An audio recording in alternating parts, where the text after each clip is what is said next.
Hello everyone, welcome to my channel. तो भाई अब हम बात करते हैं हमारे फंडामेंटल के अंदर नेक्स्ट टॉपिक की, जो कि न्यूट्रिशन से रिलेटेड है हमारा। तो भाई इस टॉपिक के अंदर चला हुआ है हमारा डाइट इन सिकनेस। तो भाई डाइट का बीमारी के साथ क्या संबंध होता है उसके बारे में हम इसमें जानेंगे। तो भाई इसमें बताया गया है कि भाई diet is as important as medicine in the treatment of disease. तो भाई बीमारी में जिस तरीके से दवाई ज़रूरी होती है ना, उस तरीके से डाइट भी बहुत ही ज़्यादा महत्वपूर्ण होती है। ठीक है। तो आप यही नहीं है कि भी दवाइयाँ ही खा रहे हैं, आपको जो डाइट है वो भी अच्छी लेनी पड़ेगी, तो आप बीमारी से बच सकते हैं। तो मॉडिफिकेशन इन द डाइट और in the nutrient can cure certain disease. तो भाई हम अपनी डाइट में मॉडिफिकेशन करके, यानी कि डाइट में किसी भी तरीके का परिवर्तन करके न्यूट्रिशंस वगैरह जो हम लेते हैं, तो हम अपनी बीमारी को क्योर कर सकते हैं, बीमारी को कहीं हद तक कंट्रोल कर सकते हैं। For example, client suffering from peptic ulcer. अगर कोई क्लाइंट पेप्टिक अल्सर से, यानी कि पेट में हुए छाले वगैरह या ऐसी चीज़ों से सफ़र कर रहा है, need a blend diet for his recovery. तो वो उसकी रिकवरी के लिए, उसके ठीक होने के लिए ब्लेंड डाइट, यानी कि बहुत ही हल्का आहार अगर लेते हैं तो उसमें रिकवरी हो सकती है।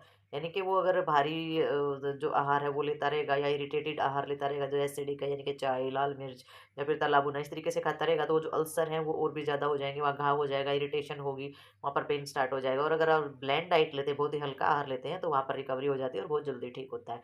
तो इसलिए दवाई के साथ साथ हमारा जो डाइट जो होती है वो भी आपने मेंटेन करनी बहुत ज़्यादा ज़रूरी होता है। जैसे सॉल्ट फ्री डाइट जो होती है वो can reduce the blood pressure.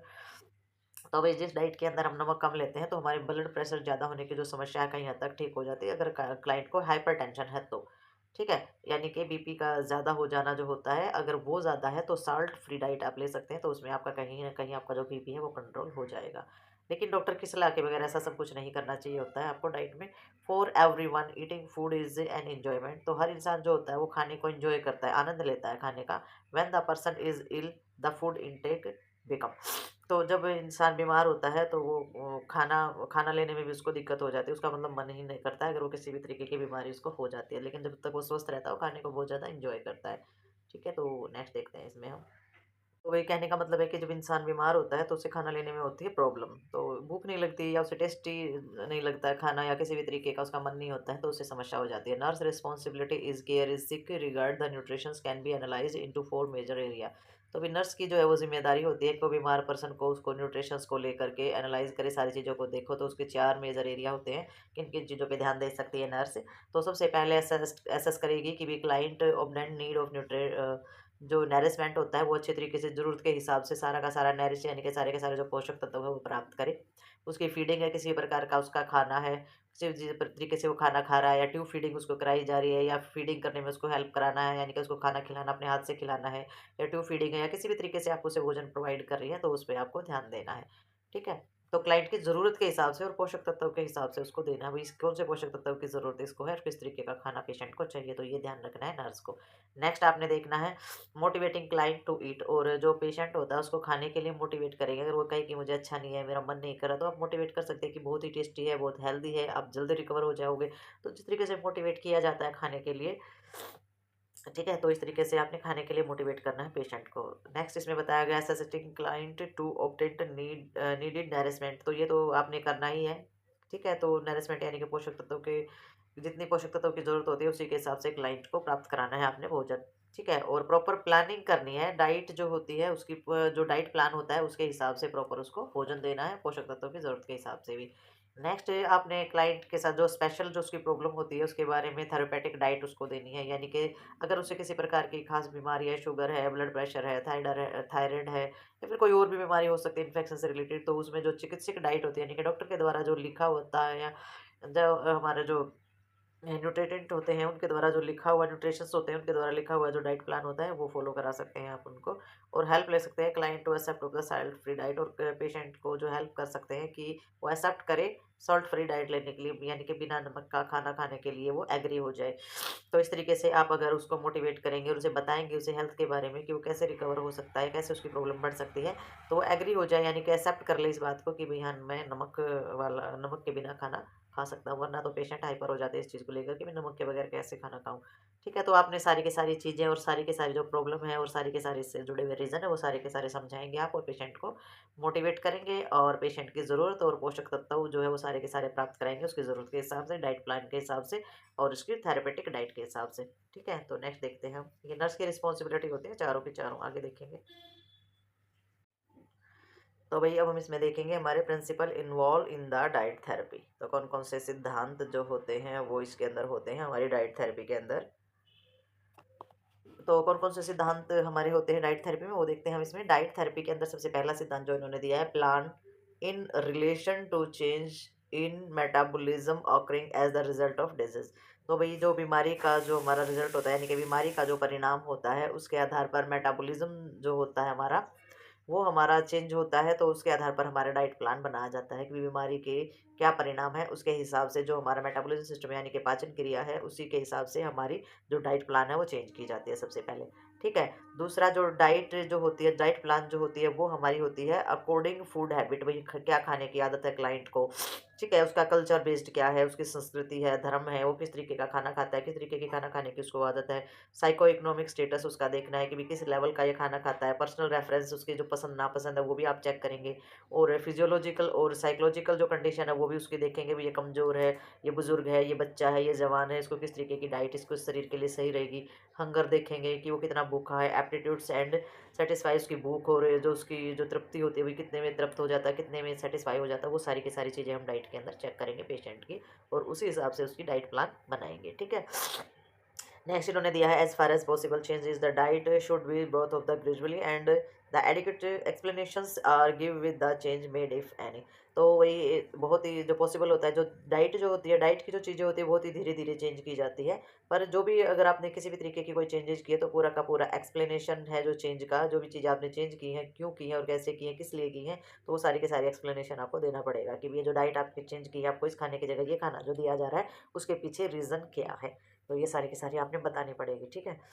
और नेक्स्ट इसमें आ जाती है हमारी, in short and acute illness the food should not of the force because of the aptitudes in aptitude is very poor but he may soon recover the normal aptitudes, but the prolonged illness it is essential to provide adequate amount of food prevent wasting of tissues। तो इनका कहना ये है कि भी in short और acute illness यानी कि थोड़ी बहुत अगर बीमारी है, थोड़ी बहुत अगर कोई प्रॉब्लम है, और food should not be forced because it aptitude is very poor. तो जो खाना जो होता है वो ज़बरदस्ती नहीं खिलाना चाहिए। अगर थोड़ी बहुत किसी को बुखार है, सर दर्द है, तो खाना आपने ज़बरदस्ती नहीं खिलाना है, क्योंकि जो भूख है उस टाइम वो बहुत ही पुअर हो जाती है। यानी कि भूख इतनी ज़्यादा नहीं लगती है और अच्छा भी नहीं लगता है। जब वो रिकवर हो जाता है पेशेंट तो उसकी जो भूख है वो अपने आप ही नॉर्मल हो जाती है। तो खाना खाने में फोर्सफुली ये नहीं करना है, खा लो खा लो।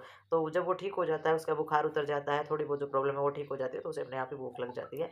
बट इस प्रोलॉन्ग्स इलनेस, और अगर बीमारी लंबी है तो एसेंशियल्स जो प्रोवाइड की गई है, जो अमाउंट प्रोवाइड किया गया फूड का, वो ज़रूर आपने प्रिवेंट करनी है। आपने वेस्टिंग टिश्यू यानी कि टिश्यूज़ में किसी प्रकार की हानि ना हो, और बहुत लंबे समय से अगर बीमारी चली आ रही है तो जो एसेंशियल्स फूड होता है पेशेंट को वो ज़रूर कराना है।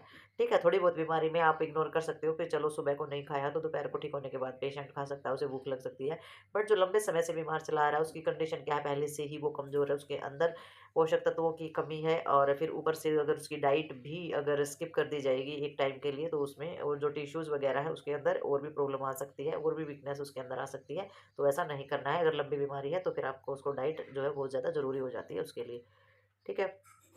नेक्स्ट पॉइंट 5 में इन्होंने बताया है, what ever the diet prescribe that should be the variety of food for selection. तो आप अगर डाइट प्रिस्क्राइब की गई है उसकी कि भाई इसको डाइट में हल्का देना है, तो उसमें उसकी फूड की जो वैरायटी है वो सिलेक्शन उसको जरूर देना है कि भाई आपको खिचड़ी खानी है, दलिया खाना है, या आपको दाल चावल खाने हैं, मतलब कि किसी भी तरीके की जो डाइट है, अगर हल्की डाइट देने के लिए बोला है तो उसमें से उसको ऑप्शन और वैरायटी जो पेशेंट को जरूर दी जानी चाहिए कि भाई इन चीज़ों में से 5-6 वैरायटी है आपके पास, इनमें से आपकी कौन सी चीज़ पसंद है आपको, वो आपको खाने को दी जाएगी। ठीक है। Small and frequent feed are the preferred to be usual 3 meals. और आपको जो 3 टाइम जो आप खाना खाते हैं पेट भर भर के, जैसे कि ब्रेकफास्ट होता है, लंच होता है, डिनर होता है, तो उसकी जगह पर क्या करना है, पेशेंट को थोड़ा थोड़ा थोड़ा थोड़ा करके कुछ कुछ टाइम के बाद देना है। तो आपको 3 टाइम ज़्यादा ज़्यादा खाना देने की बजाय पेशेंट को सुबह 8 बजे दे दिया, फिर उसको 10 बजे फिर से दे दिया, 12 बजे फिर से दे दिया, 2 बजे फिर से दे दिया, और उसको 4-5 बजे फिर से दे दिया, ऐसे थोड़ा थोड़ा करके आपने जो भोजन है पेशेंट को देना है। ठीक है। या उसको सलाह देनी है, अगर वो घर पे भी अपना इस तरीके से खाना खा रहा है तो इस तरीके से देना है, उसको अपना एडजस्ट करना है फीड। और नेक्स्ट इसमें आ जाता है, what food should be serve hot. वही गर्म खाना जो है ना वो पेशेंट को गर्म ही देना, किसी को भी गर्म खाना है वो गर्म ही खाना चाहिए, और जो ठंडा खाना है वो ठंडा ही खाना चाहिए। तो इस चीज़ का आपने ध्यान रखना है, ये नहीं है कि भी जो गर्म चीज़ें खाने की उसको आप ठंडा करके खाते हैं, मोस्टली ऐसा ही देखा जाता है नॉर्मल फैमिलीज के अंदर।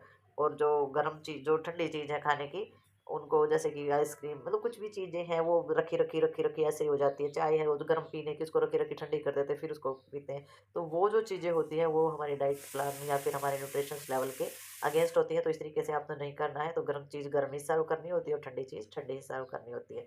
तो वही नेक्स्ट देखते हैं इसमें आगे हम। तो अभी हम देखेंगे फैक्टर अफेक्टिंग एप्टीट्यूड्स। तो वही इसमें देखेंगे कि भी जो एप्टीट्यूड्स यानी कि जो हमारी भूख होती है उसको कौन कौन सी चीज़ें प्रभावित कर सकती हैं। ठीक है। तो इसमें हम सबसे पहले देखेंगे the aptitudes of increase by. तो हमारी भूख जो है सबसे पहले देखेंगे कि भूख कम किससे होती है और ज़्यादा किससे बढ़ जाती है। तो कौन कौन से फैक्टर अफेक्ट करते हैं हमारी भूख को। तो सबसे पहले इसमें देखेंगे इंक्रीज्ड कैसे होती है भूख हमारी बढ़ कैसे जाती है किन किन रीज़न की वजह से हमें ज़्यादा भूख लग जाती है। तो इसमें साइट स्मेल ऑफ फूड और क्या अट्रैक्टिव सर्विंग। तो भी बहुत अच्छी तरीके से किसी ने खाना बहुत अच्छी तरीके से सजा रखा है खाने में से बहुत अच्छी खुशबू आ रही है देखने में खाना बहुत अच्छा लग रहा है। तो हमारी जो भूख होती है वो बढ़ जाती है। ठीक है। दूसरा फूड की जो प्रेफरेंस होता है यानी कि लाइक और डिसलाइक के हिसाब से भी होता है। जो चीज़ हमें पसंद है खाने की अगर वो हमें मिल जाए या जो चीज़ हमें पसंद नहीं है वो तो हम नहीं खाते। लेकिन अगर हमारी पसंद की चीज़ जो डिसलाइक और डिसलाइक जो होती है उसकी वजह से भी हमारी भूख बढ़ जाती है। फिजिकल और मेंटल रिलैक्सेस जो होता है freedom from the hurry worry pain stress and fatigue. तो कई बार हमें क्या होता है हमें बहुत ज़्यादा चिंता दर्द है स्ट्रेस है या फटीग है। तो इन सभी से अगर फ्री है तो ये सब चीज़ें जो है फिजिकल और मेंटल रिलैक्सेस अगर आपको है यानी कि इस तरीके के किसी भी तरीके की आपको चिंता नहीं है दर्द नहीं है किसी चीज़ का स्ट्रेस नहीं है कोई थकावट नहीं है यानी कि फिजिकल और मेंटल अगर आप रिलैक्स हैं तो भी आपको खाना जो है अच्छा लगता है। ठीक है। तो नेक्स्ट जो है इसमें दिया गया है regularity in eating spacing of meal. तो मील जो हमारा खाना होता है उसके अंदर थोड़ा सा जो है गैप रखा जाता है और रेगुलरिटी जो हमारी ईटिंग के अंदर होती है उसमें भी हमारी जो भूख होती है वो अच्छी होती है। कि बार बार ना खा के अगर गैप है 3-4 घंटे अगर हमने नहीं खाया है तो हमें भूख अच्छे से लगेगी और हमें चीज़ें अच्छी भी लगेंगी। ठीक है। और अगर प्लेजेंट इन्वायरमेंट है अट्रैक्टिव और चीयरफुल एटमॉस्फेयर अगर बहुत ज़्यादा माहौल बहुत अच्छा है बहुत खुशी का माहौल है कोई खुशखबरी आ गई है और अट्रैक्टिव माहौल है तो उसमें भी हमें भूख अच्छी लगती है उसमें भी हमारा चीज़ जो कोई भी चीज़ें खाने का मन करता है। या फिर अगर हमने खाना भी खाया तो हम छोटी मोटी पार्टी भी कर लेते हैं उसमें अगर कोई खुशी का माहौल है तो। ठीक है। तो ये माहौल के हिसाब से भी डिपेंड करती है चीज़ें। और अगर एक्सरसाइज वगैरह आपने की है तो उसमें भी आपको भूख लगाती है। ठीक है। नेक्स्ट हमारा आ जाता है पिट्यूटरी डिस्क्रीज। हमारी भूख जो है वो कम किस किस रीजन से हो जाती है। तो सबसे पहले इसमें बताया गया फिजिकल और मेंटल फटीग। अगर आप शारीरिक और मानसिक रूप से थके हुए हैं तो आपकी भूख जो है वो कम हो जाएगी। और हरी वरी एंड फियर अगर आपको किसी भी चीज़ की टेंशन है आप डरे हुए हैं या आपको स्ट्रेस वगैरह है तो उसकी वजह से भी आपको आपकी जो भूख होती है वो कम हो जाती है। और अनप्लेजेंट एनवायरनमेंट एंड एक्सपीरियंस अगर आप किसी ऐसी चीज़ का अनुभव किया है भाई कुछ खाया है आपको वोमिटिंग हो गया ऐसा अनुभव किया है तो आपका फिर भी खाने का मन नहीं करेगा। या इन्वायरमेंट ऐसा है जैसे कि अनप्लेजेंट है यानी कि वहाँ पर खुशी नहीं दुख का माहौल है या फिर वहाँ पर किसी से लड़ाई झगड़ा किसी भी ऐसे तरीके की दिक्कत हो जाती है तो भी हमें भूख इतनी अच्छी नहीं लगती है और हमारा खाने में मन भी नहीं करता है। तो इन्वायरमेंट पे भी बहुत ज़्यादा डिपेंड करती है अपने एक्सपीरियंस पे भी डिपेंड करती हैं चीज़ें। लैक ऑफ एक्सरसाइज अगर आप एक्सरसाइज नहीं करते हैं तो भी आपको भूख अच्छी नहीं लगती है। इरेगुलर मील आप लेते कभी भी जी किया मुँह उठा के कभी भी खा लिया खाते ही रहते मुँह चलता ही रहता तो फिर भूख का मौका ही कब मिलेगा। ठीक है। तो भूख लगने का तो मौका ही नहीं मिलेगा। तो इसमें जो आप कोई रेगुलरिटी नहीं है खाने में तो भी आपको भूख जो है वो अच्छे तरीके से नहीं लगती है भूख आपकी कम हो जाती है। Low specific of meal timing. और अगर जो मील का जो टाइम होता है अगर वो बहुत ज़्यादा लंबा टाइम आपको हो जाता है खाए हुए तो भी आपकी जो भूख है वो खत्म हो जाती है जिसको हम भूख मरना कहते हैं बहुत लंबे टाइम से अगर आप नहीं खा रहे हैं तो। ठीक है। तो ये जो चीज़ें होती हैं ये हमारे रीज़न रहते हैं ये फैक्टर होते हैं जो अफेक्ट करते हैं हमारी भूख को। ठीक है। तो भाई इसमें नेक्स्ट देखेंगे हम। तो आगे देखते हैं इसमें क्या है। तो इसमें बताया गया है characteristic of the well nourished person. तो भाई जो अच्छे तरीके से जो बिल्कुल स्वस्थ और पूरा अच्छे तरीके से न्यूट्रिशन लेने वाला जो इंसान होता है उसकी क्या विशेषताएं होती है वो इंसान कैसा दिखाई देता है आपको। ठीक है। तो उस नॉर्मल उसका वेट भी नॉर्मल हाइट भी नॉर्मल होगी एज के हिसाब से उसकी बॉडी बुलिड मिलेगी और उसकी जो स्टेज है वो डेवलपमेंट होगा उसके अंदर। ठीक है। यानी कि कोई भी एज है उसमें जो उसका विकास और ग्रोथ है वो बहुत अच्छे से होगी वेट और हाइट उसके उम्र के हिसाब से बहुत अच्छी होगी और उसकी बॉडी बुलिड भी बहुत अच्छा होगा अगर उसका न्यूट्रिशन अच्छा है तो। ठीक है। एडुकेट एप्टीट्यूड्स उसे भूख जो है वो बहुत अच्छे तरीके से लगेगी और active alert the able to maintain of the adequate span. ठीक है। तो वो अब एक्टिव रहेगा अलर्ट रहेगा और अपनी हर चीज़ को मेंटेन रखेगा। ठीक है। तो जो अच्छे तरीके से न्यूट्रिशन लेता है उसकी विशेषताएं हैं ये। और हेल्थ उसकी जो स्किन है या म्यूकस मेम्ब्रेन्स है या फ्रेम्स है सारी के सारी जो बनावट है या उसकी जो स्किन की बनावट है या म्यूकस मेम्ब्रेन है वो भी उसकी हेल्दी दिखाई देंगी सारी की सारी।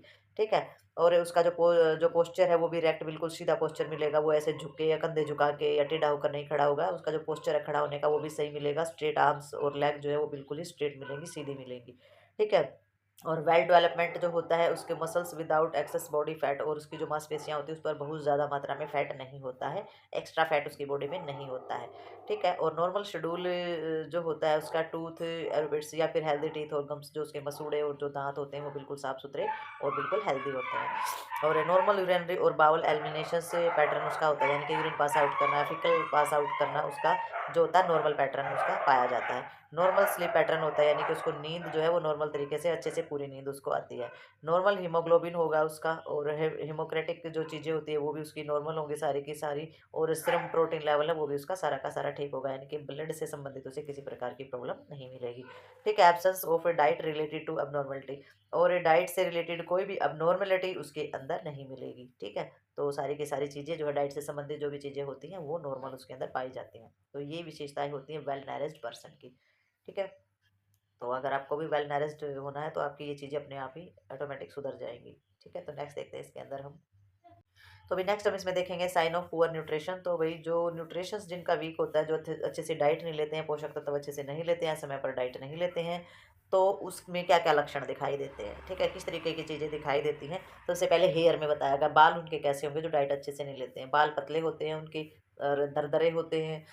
ठीक है, और लैकिंग लस्टर, यानी कि किसी प्रकार की शाइनिंग बालों में नहीं होती है, और इजीली टूट जाते हैं बाल। ठीक है, तो ये जो चीज़ें होती है हेयर के अंदर पाई जाती है, जिसके जो हेयर जो होते हैं बहुत ही रफ टफ या इस तरीके की चीज़ें होती हैं, तो लैक ऑफ न्यूट्रिशंस होता है वो हमारा। स्किन कैसी मिलेगी, एक्सेसिव हमारी ब्रीथिंग से या ब्लीडिंग जल्दी हो जाएगी, या प्रेशर सोर्स, यानी कि जहाँ भी बैठेंगे उस वहाँ पर हमारी बॉडी या स्किन में किसी भी प्रकार के दाग धब्बे या किसी प्रकार के छाले हो जाते हैं, पुअर वोंड हीलिंग, जो घाव वगैरह हो जाता है तो उसकी हीलिंग अच्छे से नहीं होगी। ठीक है, तो स्किन भी जो है दरदरी होगी, शाइन नहीं होगी, तो इस तरीके की जो चीज़ें होती हैं ये स्किन में दिखाई देनी स्टार्ट हो जाती है जिनका न्यूट्रिशन पुअर होता है। ठीक है, मसल्स कैसी होंगी, मसल्स वास्ट होंगी, लैक ऑफ वो उसकी ग्रोथ नहीं होगी, और जो मांसपेशियां हैं वो कमजोर होंगी। स्केलेटन के अंदर क्या होगा, जो पोस्चर होता है पेशेंट का या किसी भी क्लाइंट का, किसी भी पर्सन का पोस्चर भी पुअर हो जाएगा, उसका खड़ा होने का बैठने का जो तरीका है वो अब नॉर्मल हो जाता है। और ज्वाइंट जो होते हैं उनमें दर्द होना स्टार्ट हो जाता है, पेनफुल ज्वाइंट होते हैं। और इसमें जो बॉल्ड लेग, यानी कि टांगे जो हैं वो मुड़ जाती हैं, मुड़ी हुई टांगे होती हैं, या अब नॉर्मल तरीके से खड़ा होना स्टार्ट हो जाता है, और इंक्रीज हो जाता है बोन फ्रैक्चर। थोड़ी सी उसमें ही जो बोन्स वगैरह होती हैं, हड्डियाँ वगैरह होती हैं, उसमें किसी प्रकार का फ्रैक्चर वगैरह हो जाता है स्केलेटन के अंदर, अगर न्यूट्रिशन की कमी है तो। और अगर मानसिक रूप से वो कमज़ोर है तो वो कन्फ्यूज़ रहेगा। ठीक है, कन्फ्यूजन उसके अंदर रहेगी, वो डिसीजन नहीं ले पाएगा, और मोटोर वीकनेस उसमें हो जाएगा। मोटोर और जो सेंसरी, जो हमारी दो तरीके का वर्क होता है हमारे नर्वस सिस्टम के अंदर, तो नर्वस सिस्टम के अंदर जो मोटोर वीकनेस उसके अंदर हो जाती है, यानी कि ब्रेन तक सिग्नल नहीं पहुंच पाता है, और ब्रेन से जो हमारी बॉडी होती है वहां तक सिग्नल नहीं पहुंच पाता है, अगर ये सिस्टम हमारा वीक हो जाता है तो इसीलिए कन्फ्यूजन हो जाती है, डिसीजन भी अच्छे से नहीं हो पाते हैं। ठीक है, तो ये साइन है हमारे, ये लक्षण है, ये हमारी पहचान दिखाई देती है जिनका न्यूट्रिशन पुअर होता है, जो अच्छे तरीके से पोषक तत्व नहीं लेते हैं। ठीक है, तो ये जो टॉपिक था हमारा डाइट और न्यूट्रिशंस को लेकर, ये होता है यहीं पर कंप्लीट। तो मिलते हैं नेक्स्ट टॉपिक में और नेक्स्ट वीडियो के साथ, तब तक के लिए बाय बाय।